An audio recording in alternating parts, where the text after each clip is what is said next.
नमस्कार, मैं स्वतंत्र कुमार और आप सभी का स्वागत करता हूं आपके अपने चैनल शॉर्ट हैंड टीम पर। तो दोस्तों, आज के इस वीडियो में हम लोग डिक्टेशन लिखेंगे। पहली बार में हम लोग इस डिक्टेशन को 70 की स्पीड में लिखेंगे, दूसरी बार में पुनः इसे 80 की स्पीड में लेंगे, तीसरी और आखिरी बार में जब इसी डिक्टेशन को लिखेंगे तो हम लोग 90 की स्पीड में लिखेंगे। लेकिन अगर आपको ये नहीं पता है कि इसको संकेत लिपि में किस प्रकार से लिखा जा सकता है, यानी इसके प्रत्येक शब्द की आउटलाइन क्या होगी, तो आप इसके पहले वाले वीडियो को जा करके देख लीजिएगा। उसमें हमने एक एक शब्द की आउटलाइन को लिख करके बताया है। तो 70 की स्पीड में आपका डिक्टेशन स्टार्ट होगा 5 सेकंड के बाद। तब तक के लिए आप रेडी रहें।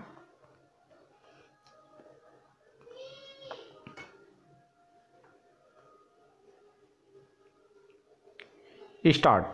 लेकिन आज और उस समय की हालात में भी एक बहुत बड़ा फर्क है।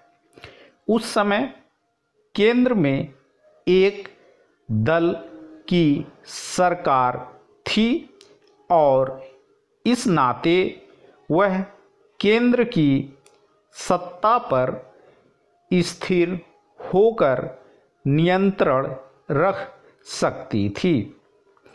अपने इस स्थिर नियंत्रण के कारण केंद्र में बैठी हुई पार्टी की ताकत भारी पड़ी और कांग्रेस ने एक एक करके गैर कांग्रेसी समविध सरकारों को पलटवा दिया।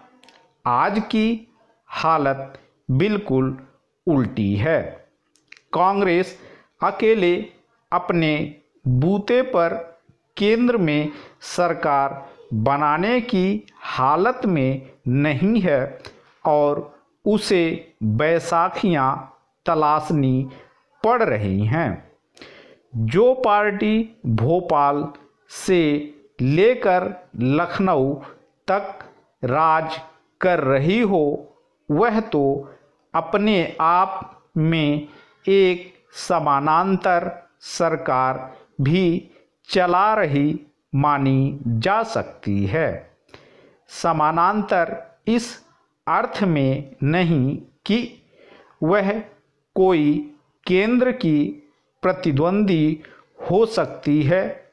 समानांतर इस मायने में कि वह आपसी मेल तालमेल के जरिए इतना बड़ा तंत्र खड़ा कर सकती है कि दिल्ली की सरकार से लगभग बराबरी के स्तर पर बात कर सके।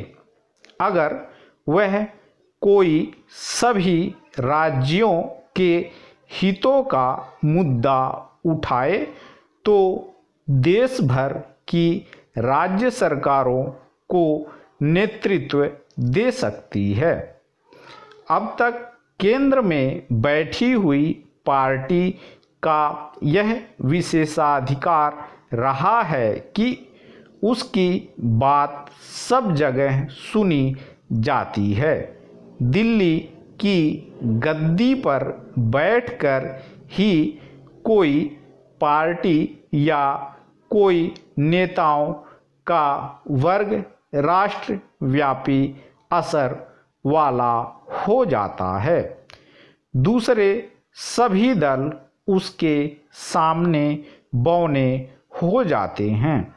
लेकिन इस बार भारतीय जनता पार्टी को दिल्ली की गद्दी पर बैठी हुई कांग्रेस का यह विशेषाधिकार खत्म करने का अवसर मिल सकता है अगर वह भोपाल से लखनऊ तक राज करने वाली पार्टी के सहज आत्मविश्वास और नेतृत्व गुणों का परिचय देते हुए कोई राजनैतिक पहल करे।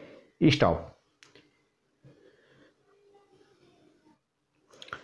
दोस्तों इसी डिक्टेशन को दूसरी बार में हम लोग 80 की स्पीड में लेंगे और आपका समय स्टार्ट होगा 5 सेकंड के बाद। तब तक के लिए आप रेडी रहें।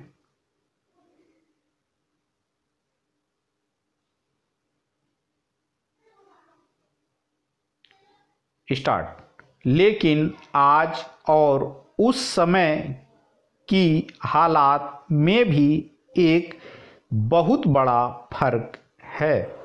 उस समय केंद्र में एक दल की सरकार थी और इस नाते वह केंद्र की सत्ता पर स्थिर होकर नियंत्रण रख सकती थी। अपने इस स्थिर नियंत्रण के कारण केंद्र में बैठी हुई पार्टी की ताकत भारी पड़ी और कांग्रेस ने एक एक करके गैर कांग्रेसी समविध सरकारों को पलटवा दिया। आज की हालत बिल्कुल उल्टी है। कांग्रेस अकेले अपने बूते पर केंद्र में सरकार बनाने की हालत में नहीं है और उसे बैसाखियां तलाशनी पड़ रही हैं। जो पार्टी भोपाल से लेकर लखनऊ तक राज कर रही हो वह तो अपने आप में एक समानांतर सरकार भी चला रही मानी जा सकती है। समानांतर इस अर्थ में नहीं कि वह कोई केंद्र की प्रतिद्वंदी हो सकती है। समानांतर सिर्फ इस मायने में कि वह आपसी तालमेल के जरिए इतना बड़ा तंत्र खड़ा कर सकती है कि दिल्ली की सरकार से लगभग बराबरी के स्तर पर बात कर सके।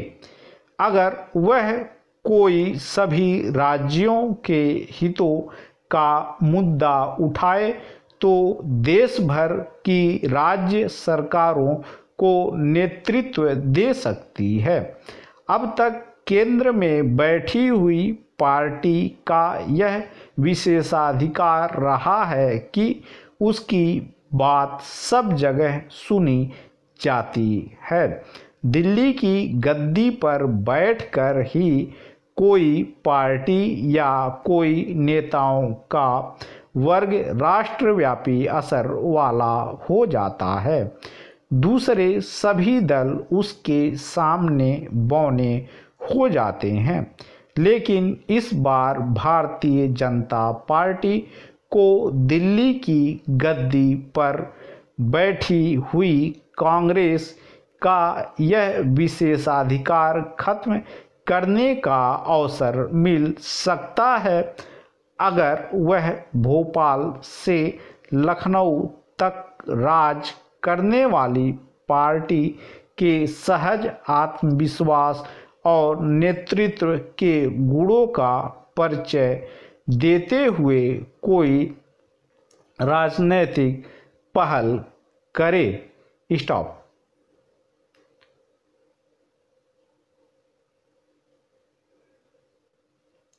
दोस्तों आखिरी बार में इसी डिक्टेशन को हम लोग 90 की स्पीड में लेंगे और आपका समय स्टार्ट होगा 5 सेकंड के बाद।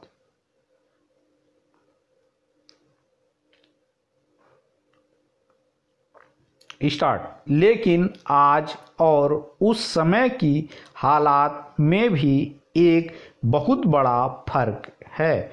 उस समय केंद्र में एक दल की सरकार थी और इस नाते वह केंद्र की सत्ता पर स्थिर होकर नियंत्रण रख सकती थी। अपने इस स्थिर नियंत्रण के कारण केंद्र में बैठी हुई पार्टी की ताकत भारी पड़ी और कांग्रेस ने एक एक करके गैर कांग्रेसी समविध सरकारों को पलटवा दिया। आज की हालत बिल्कुल उल्टी है। कांग्रेस अकेले अपने बूते पर केंद्र में सरकार बनाने की हालत में नहीं है और उसे बैसाखियां तलाशनी पड़ रही हैं। जो पार्टी भोपाल से लेकर लखनऊ तक राज कर रही हो वह तो अपने आप में एक समानांतर सरकार भी चला रही मानी जा सकती है।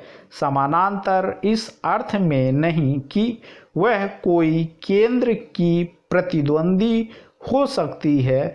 समानांतर सिर्फ इस मायने में कि वह आपसी तालमेल के जरिए इतना बड़ा तंत्र खड़ा कर सकती है कि दिल्ली की सरकार से लगभग बराबरी के स्तर पर बात कर सके।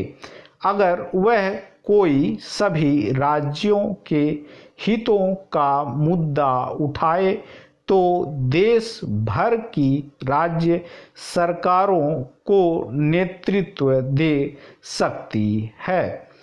अब तक केंद्र में बैठी हुई पार्टी का यह विशेषाधिकार रहा है कि उसकी बात सब जगह सुनी जाती है।